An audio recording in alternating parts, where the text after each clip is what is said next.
Bismillah.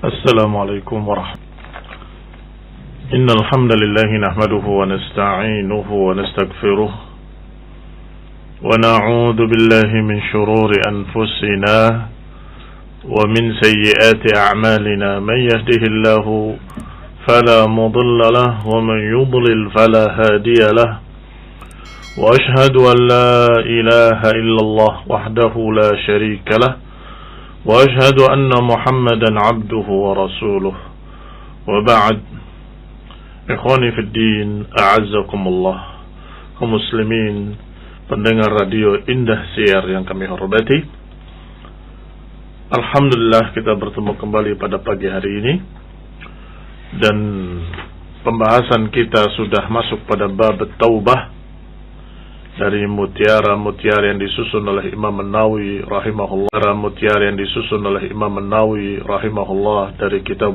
Sunnah yang beliau beri nama kebun-kebun orang saleh, Riyadhus Shalihin. Sampai kita pada hadis Rasulullah sallallahu alaihi wa ala alihi wasallam. Wa an Abi Hurairah رضي الله تعالى عنه قال سمعت رسول الله صلى الله عليه وعلى آله وسلم يقول والله إني لأستغفر الله وأتوب إليه في اليوم أكثر من 70 مرة رواه البخاري. وعن الأغر ابن يسار المزني رضي الله تعالى عنه قال رسول الله صلى الله عليه وعلى آله وسلم يا أيها الناس توبوا إلى الله واستغفروه فإني أتوب في اليوم 100 مرة رواه مسلم. Sengaja saya bawakan langsung dua hadis karena dua hadis ini mengandung isi yang sama atau semakna. Yang pertama hadis dari Abu Hurairah radhiyallahu taala anhu, kata beliau, aku mendengar Rasulullah sallallahu alaihi wa ala alihi wasallam berkata, demi Allah, sungguh aku meminta ampun kepada Allah Subhanahu wa taala dan bertaubat kepadanya dalam satu hari lebih dari 70 kali. Demikian dalam riwayat Bukhari. Sedangkan dalam riwayat Muslim dari Al-Aghar Ibni Yasar Al-Muzani, semoga Allah meridhoinya, beliau berkata, qala Rasulullah SAW, Rasulullah SAW bersabda, ya ayyuhan nas, wahai manusia, tubu ilallahi wastaghfiruh, bertaubatlah kalian seluruhnya kepada Allah dan minta ampunlah kepadanya, karena sesungguhnya aku dalam satu hari bertaubat lebih, atau dikatakan 100 kali. Aku bertaubat di dalam satu hari 100 kali. Kaum muslimin pendengar radio Indah Siar yang kami hormati, dua hadis ini menunjukkan bahwasanya Rasulullah SAW sangat banyak mengucapkan istighfar, dan beliau mengatakan aku dalam satu hari beristighfar dan bertaubat lebih dari 70 kali. Dalam hadis yang kedua dikatakan 100 kali. Padahal beliau orang yang maksum, yang terjaga dari kesalahan. Tetapi beliau karena tingginya iman beliau, karena ingin memberikan ibadah kepada Allah yang terbaik, maka perkara yang sesungguhnya bukan kesalahan, bukan dosa, beliau khawatir. Maka beliau mengucapkan astagfirullah, astagfirullah, astagfirullah wa atubu ilaik. Sahabat salat diajarkan pula untuk mengucapkan astagfirullah, astagfirullah. Yang mungkin orang-orang bertanya-tanya, bukankah kita habis melaksanakan satu ibadah, yaitu salat? Kenapa minta ampun? Kita bukan habis berbuat dosa, kita bukan habis berbuat kezaliman. Kita baru saja beribadah pada Allah, sujud, ruku, memujinya, menyanjungnya, membaca Al-Quran dan seterusnya di dalam salat. Tapi mengapa dicontohkan dan diajarkan Setelah selesai, astaghfirullah, astaghfirullah, meminta ampun pada Allah Ta'ala. Karena demikianlah sikap seorang yang mukmin, selalu merasa kurang apa yang dia telah lakukan dari amalan saleh, selalu merasa kurang sempurna, kurang lengkap, kurang untuk bisa memberikan sesuatu yang seharusnya kepada Allah Subhanahu wa taala, yaitu ibadah yang sempurna. Sehingga walaupun beliau qiyamul lail, dalam keadaan Aisyah menceritakan qiyamul lailnya, jangan tanya bagusnya dan panjangnya. Maksudnya sangat bagusnya dan sangat panjangnya. Pernah satu sahabat ikut di belakang Rasulullah SAW di malam hari ketika beliau salat. Ternyata Rasulullah SAW membaca surat Al-Baqarah. Dikira ayat 100 akan berhenti. Ternyata beliau melanjutkan sampai habis surat Al-Baqarah. Dikira habis Al-Baqarah akan ruku.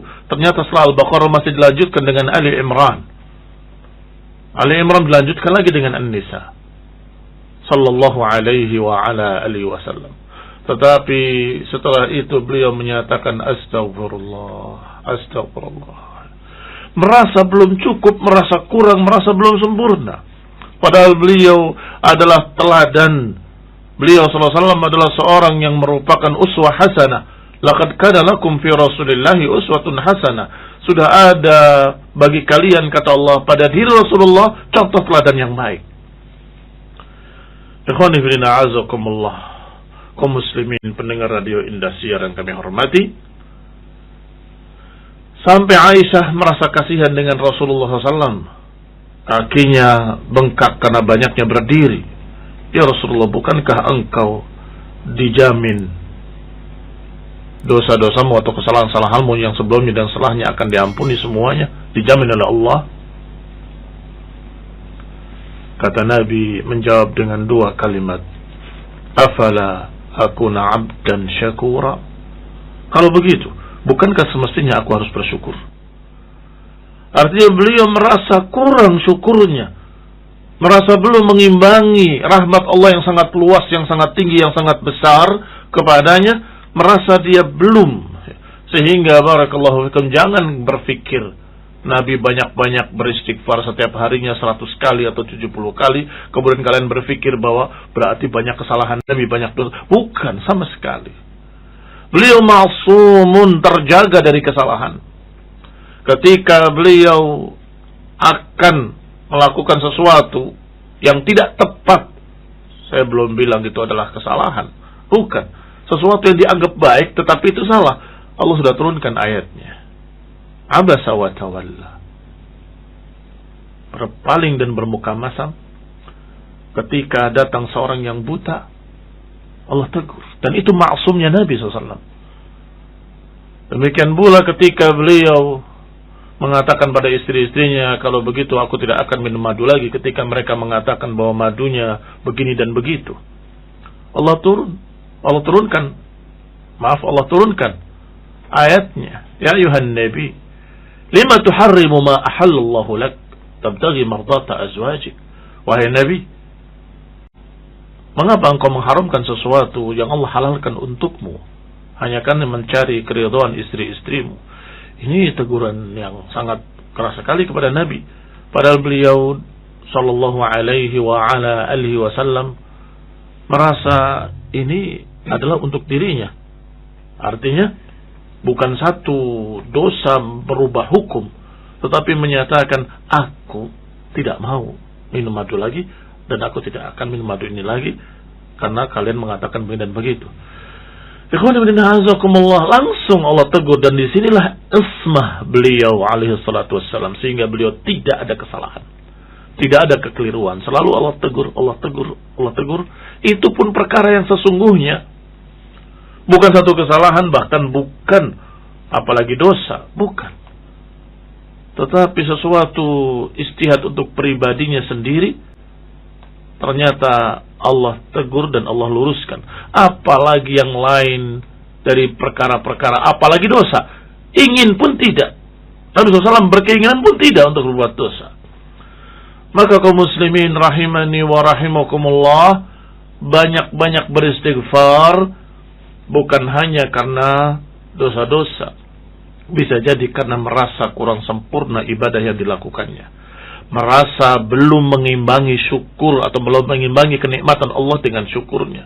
Kenikmatan Allah sangat banyak, syukur kita masih sangat kurang. Itu pun beristighfar, astagfirullah, astagfirullah. Maka kalau Nabi demikian keadaannya, apalagi kita yang berlumuran dosa, apalagi kita yang banyak kesalahan, kekhilafan, banyak ketergelinciran, banyak perkara-perkara yang nasallahu salam al-afiyah, kita terjumus di dalamnya padahal kita tahu itu dosa. Astagfirullah, astagfirullah, astagfirullah. Banyak-banyaklah minta ampun kepada Allah Subhanahu wa taala, karena disebutkan oleh Rasulullah SAW dengan perintah tubu ilallahi wastaghfiruh. Inni atubu fil yaumi mi'ata marrah. Hendaklah kalian bertaubat kepada Allah, hendaklah beristighfar banyak-banyak. Sesungguhnya aku dalam satu hari bertaubat 100 kali. Ikhwani fillah azakumullah. Berarti ini mendukung apa yang sudah disebutkan dalam 3 ayat yang disebutkan kemarin dan dalam sekian banyak ayat yang tidak disebutkan. Perintah-perintah Nabi, perintah Allah Subhanahu wa taala, tubu ilallahi taubatan nasuha. Tubu ilallahi jami'an ayyuhal mu'minun. Istaghfiru rabbakum thumma tubu ilaih. Istaghfiru rabbakum innahu kana ghaffara, dan lain-lain dari ayat-ayat yang seperti ini. Bertaubatlah, beristighfarlah, sesungguhnya Allah Maha Pengampun. Bertaubatlah kalian seluruhnya kepada Allah. Bertaubatlah kalian dengan taubat yang sungguh-sungguh. Maka kita wajib bertaubat alal fawriyah. Wajib bertaubat dengan segera. Jangan menunda-nunda. Taswif min wasawisi syaitan. Taswif adalah mengucapkan saufa. Taswif adalah menunda dan berkata, nanti saya akan kerjakan, nanti saya akan kerjakan. Ini adalah tipu daya syaitan. Jangan menunda-nunda. Hari ini kita berhenti, hari ini kita stop, hari ini kita hentikan perbuatan dosa itu, dan kita ucapkan astagfirullah wa atubu ilaih, bertekad untuk tidak mengulanginya, menyesali apa yang sudah dilakukannya, dan kemudian minta tolonglah pada Allah Subhanahu wa taala. Mudah-mudahan kita mendapatkan taufik, mudah-mudahan kita mendapatkan kekuatan, mudah-mudahan kita diberi oleh Allah Subhanahu wa taala istiqamah, tidak kembali lagi pada dosa yang sama. Jadi kesungguh-sungguhan berusaha dan meminta. Ikhwan fillah azakumullah, saya kira 2 hadis ini sangat jelas, sehingga kita tidak banyak berpanjang lebar dalam 2 hadis ini. Semoga Allah berikan kemudahan pada kita untuk segera bertaubat dari semua kesalahan kita, dan semoga Allah berikan kita istiqamah di atas al-haq. Amin wa sallallahu ala Muhammadin wa ala alihi wa ashabihi wa sallama tasliman katsira. Baik kaum muslimin, demikian tadi tausiah ataupun kajian Islam disampaikan oleh Al-Ustaz Muhammad bin Umar As-Sawid hafizahullah. Semoga memberikan manfaat, dan jazakallah kepada Al-Ustaz Muhammad bin Umar As-Sawid yang telah menyampaikan kajian Islam dari kitab Riyadhus Shalihin. Baik kaum muslimin, kita sekarang berada di sesi yang kedua, yakni membacakan pertanyaan-pertanyaan Anda, dan kemudian insyaallah akan dijawab oleh beliau hafizahullah. Pertanyaan pertama, bismillah. Assalamualaikum warahmatullahi wabarakatuh. Waalaikumsalam warahmatullahi wabarakatuh. Maaf Ustaz, saya mau bertanya, kalau kita terjatuh pada perbuatan ghibah, kita sudah bertobat dan menyesali apa yang saya perbuat. Pertanyaannya adalah, apakah bisa kita hanya minta maaf dan kehalalan kepada orang yang kita gibahi tanpa menyebut kata-katanya, dan meminta ampun kepada Allah terhadap orang yang sudah kita gibahi? Jazakallahu khairan. Nah, kalau dengan global sudah cukup dan dia mengatakan aku maafkan semua apa yang kamu ucapkan, udah cukup, nggak perlu dirincikan. Karena saya khawatir kalau dirincikan akan menoreh luka yang lama, atau akan mengingatkan kembali apa yang menyakitkan hati dan sebagainya. Maka itu tidak sesuai dengan hikmah. Hikmahnya kita meminta maaf harusnya memperbaiki apa yang rusak, bukan merusak kembali atau bukan menoreh kembali luka yang sudah lama. Sehingga cukup dengan kalimat mohon maaf kepadanya, aku banyak dulu pernah menceritakan atau menggibahi kamu dan sebagainya, tolong maafkan saya dan ikhlaskan atau ridhokan saya dan ila akhir. Kalau itu cukup, selesai. Kalau dia nencikan, janganlah. Yang penting saya akan perbaiki nama antum insyaallah, dan saya akan bela antum dari mereka-mereka yang menuduh dengan tuduhan-tuduhan yang seperti itu. Dan aku akan katakan demikian ila akhir. Mudah-mudahan itu cukup. Pertanyaan berikutnya, bismillah, barakallahu fikum Ustaz. Afan mau bertanya dengan di luar tema, berbeda dengan tema. Mana yang lebih afdol, Ustaz? Qiyamul Lail 11 rakaat, 22 dengan witir 3 rakaat, ataukah 22 dengan witir 1 rakaat? Jazakumullah khairan, Ustaz. Iya. 11 rakaat kalau 22 dengan witir 3 rakaat tidak sesuai dengan hadisnya, walaupun boleh ya. Karena witir itu bisa 3, bisa 5, bisa 7, bisa. Tetapi hadisnya yang menyatakan 11 rakaat disebutkan dengan 2. Idza khifal fajr, kalau dikhawatirkan datang fajar, maka salatlah 1 rakaat. Barakallahu fiikum. Sehingga tidak mengapa dia salat witir dalam jumlah 3 atau 5 atau 7, walaupun nanti ada perbedaan ketika 7 ada 2 tasyahud di akhirnya. Ala kulli hal, tetapi yang diajarkan langsung oleh Nabi dengan ucapan beliau di mimbar, didatangi oleh seseorang, ya Rasulullah, bagaimana aku qiyamul lail? Nabi mengajarkan dengan sangat jelas, salatlah masna 2 rakaat 2 rakaat, wa idza khifal fajr shalli raka'ah, atau kama qala sallallahu alaihi wa ala alihi wasallam. Kata Nabi, salatul laili masna, salat malam itu 2. Kalau kalian khawatir fajar, salatlah 1 rakaat. Maka ini yang paling afdal, wallahu taala a'lam. Kemudian bismillah, seorang anak dia sudah lama belajar, menuntut kepada orang tuanya bahwa dia memiliki andil dalam membuat kaya kedua orang tuanya Dulu waktu kecil dia mengembalakan kerbau milik orang tuanya sampai akhirnya kerbau itu menjadi banyak. Kemudian oleh orang tuanya kerbau itu dijual dan dibelikan sawah, yang kemudian dengan izin Allah harta itu berkembang meski tidak melulu dari sawah tersebut modalnya. Karena orang tuanya juga berdagang, apakah tindakan menuntut harta orang tuanya itu dibenarkan oleh syariat Islam, ya Ustaz? Sama sekali tidak. Nggak bisa dibenarkan.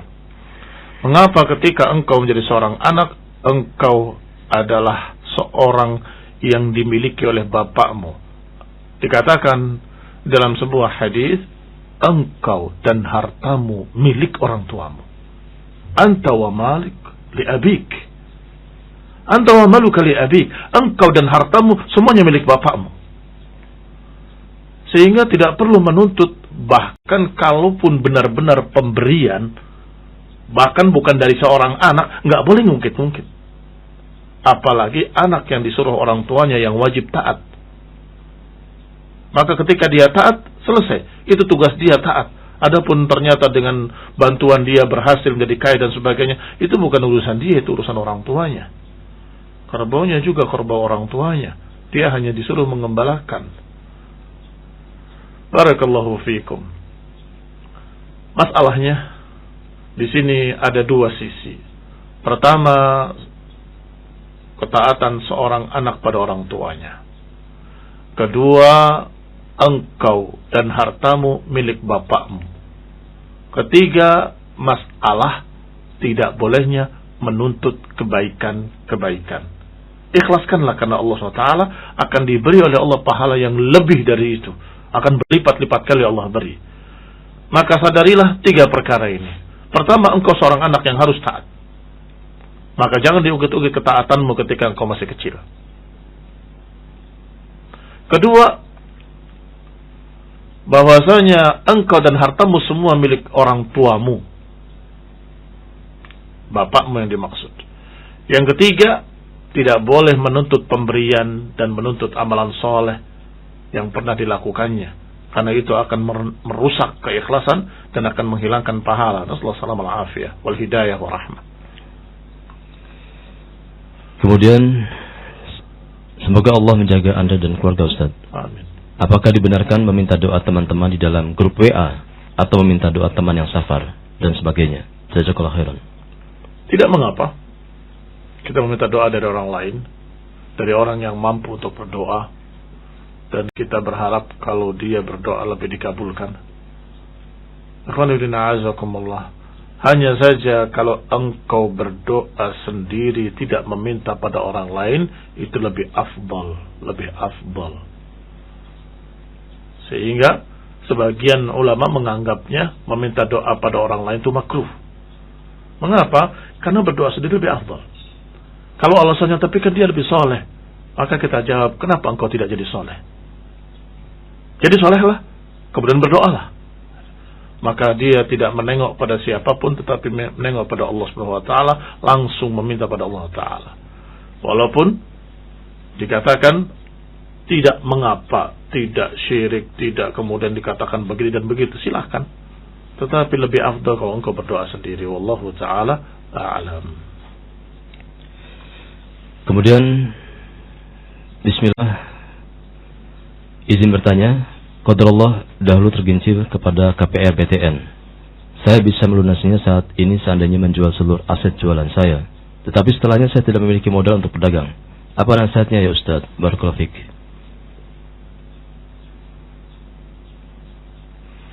Ini sudah pernah ditanyakan kemarin. Agak berbeda tapi hampir mirip. Atau sudah, ya, berarti sudah agak mirip dengan yang kemarin tapi berbeda. Ya. Barakallahu fiikum. Kalau seorang terlilit hutang dan hutangnya dengan riba lagi, itu satu kesalahan yang sudah dilakukan sebelumnya, yaitu ketika perjanjian bahwa saya setuju kalau dengan syarat riba. Itu sudah satu kesalahan yang harus dia beristighfar dan bertaubat. Maka beristighfarlah dan bertaubatlah. Kemudian bagaimana melepaskan diri daripadanya? Kalau engkau yang merentenkan atau engkau yang melakukan ribanya, maka engkau ambil hartamu dan sisanya jangan dituntut. Tapi kalau engkau yang dalam keadaan meminjam, maka hendaklah kalian selesaikan kemudian tidak mengulangi perbuatannya. Ini kalian selesaikan dengan segera, lebih cepat, lebih baik. Karena lebih cepat terhindar dari riba tersebut. Wallahu ta'ala a'lam. Berikutnya, bagaimana jika seorang yang terjatuh dosa, lalu ia bertobat dan terjatuh dosa lagi dan bertobat lagi? Apakah ini tobatnya STMJ? Lalu apa artinya? Oh iya, STMJ artinya salat terus maksiat jalan. Jazakumullahu khairan. Barakallahu fikum. STMJ. Barakallahu fikum. Sudah dibahas kemarin ketika saya menyinggung dan membantah pendapat orang yang berkata kalau seorang berbuat dosa kemudian bertaubat, kemudian berbuat dosa lagi, kemudian bertaubat lagi, maka yang ketiga kalinya nggak akan diampuni. Ini pendapat yang salah. Pendapat yang salah. Karena Allah akan mengampuni seluruh dosa asal dia bertaubat dengan ikhlas. Apakah seorang yang bertobat dengan ikhlas, dengan sungguh-sungguh, dengan bertekad tidak akan mengulanginya? Tidak mungkin dia terjatuh lagi di suatu saat, beberapa tahun berikutnya. Mungkin saja. Sehingga kalau terjatuh lagi, ya bertobat lagi. Disebutkan dalam beberapa riwayat, diantaranya dalam Sahih Muslim, Rasulullah SAW bahkan menceritakan tentang hadis qudsi dari Allah Subhanahu wa taala. Ketika seorang berdosa kemudian bertobat padaku, maka kata Allah, hambaku tahu kalau aku maha mengampuni, aku ampuni dia. Ternyata berbuat dosa lagi, kemudian bertobat lagi, maka Allah katakan, dia hambaku tahu bahwa aku maha pengampun. Berbuat lagi, dan kemudian sekali lagi begitu lagi, bertobat lagi, Allah katakan hambaku tahu. Sampai kemudian yang setelah yang ketiga kali, Allah katakan bahwasanya hambaku tahu bahwa aku maha pengampun, silakan berbuat dosa akan aku ampuni. Ini memang hadis yang seperti ini atau semakna dengan ini tidak bisa dipahami sendirian.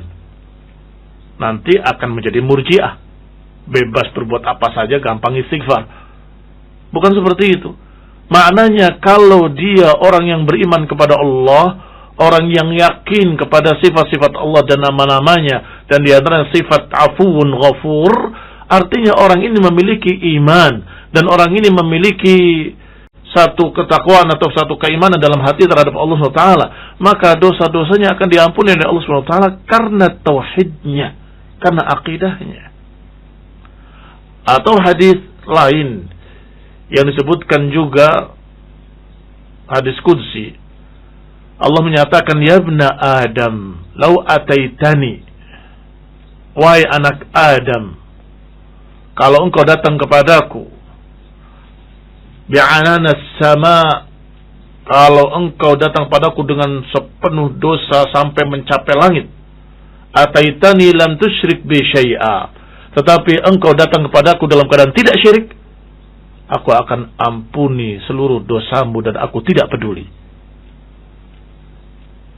Ya ibna Adam, lau ataitani biqurabil ardi dhunuban, wahai anak Adam, kalau engkau datang padaku sepenuh bumi atau dengan sepenuh bumi dosa, ataituka biqurabiha maghfirah, aku akan datangi engkau dengan sepenuh bumi pula ampunan. Syaratnya tidak syirik. Di lafaz pertama syaratnya tsumma astaghfartani, kemudian engkau meminta ampun padaku. Syaratnya masih dia tetap meminta ampun, tetap meminta ampun. Tetapi kalau sudah berbuat dosa tidak meminta ampun dan menyatakan bebas-bebas aja, jangan takut sama Allah, ini sudah kufur. Ini yang tidak akan diampuni yang seperti ini. Atau seorang yang berbuat dosa dengan bangga menceritakannya pada orang lain, yaitu mujahir, ini juga tidak akan diampuni. Kullu dzanbin mu'afah, semua dosa bisa dimaafkan, illal mujahir, kecuali para mujahirin. Dikatakan, ya Rasulullah, siapa mujahirin? Mujahirin adalah orang yang berbuat dosa di malam hari dalam keadaan Allah tutupi dari orang lain. Tiba-tiba dia siang harinya berbangga dan menceritakannya pada manusia, aku berbuat begini, aku berbuat begitu. Sehingga kalau dia jatuh dalam dosa, bertaubat, dan jatuh selagi bertaubat lagi, dan bertaubat lagi, kalau dia sungguh-sungguh bertaubatnya dan bertekad tidak akan berbuat lagi, ternyata qadarullah, dia terjerumus lagi, maka yang ini bisa diampuni dan biasa. Artinya perkara yang lumrah manusiawi. Tetapi kalau STMJ, yang kata penanya sholat terus maksiat jalan, artinya sudah ada sesuatu yang hilang dari orang tersebut. Apa yang hilang dari orang tersebut? Rasa takut kepada Allah subhanahu wa ta'ala. Rasa takut pada Allah ta'ala itu hukumnya wajib. Barang siapa yang hilang rasa takutnya, maka ini memiliki dosa yang lebih besar dari dosa yang dilakukannya. Karena dosa yang terbesar setelah syirik adalah tidak takut kepada Allah subhanahu wa ta'ala dan tidak berharap pada Allah ta'ala. Asyirku billah, al-ya'su min rahmatillah, wal amnu min makrillah. Ini 3 dosa besar. Pertama, kesyirikan. Kedua, putus asa dari rahmat Allah, berarti tidak berharap.